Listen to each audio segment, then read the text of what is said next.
Hello, and welcome to another episode of Stories from the Table. Today, I want to talk about surveys.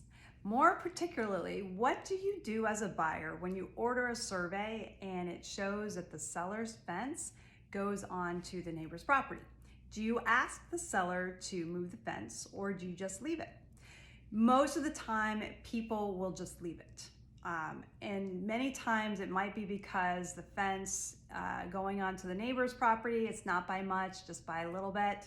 And usually where they ask it to be corrected is when it really goes, really onto the neighbor's property. But sometimes it might be worth the while to explore with the seller about moving the fence, even if it's just by a foot or 2 feet, moving it onto the property line. The reason being is that, say if the neighbor sells the property and that buyer finds out that the fence, your fence, goes onto their property, they may just decide that, hey, we're gonna move it.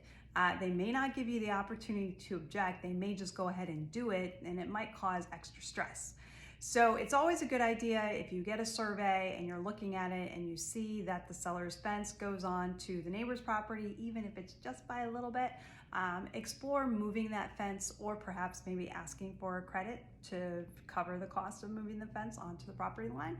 This way you can make sure that in the future you won't have to worry about a neighbor just unilaterally deciding to fix the fence and put it in its correct position.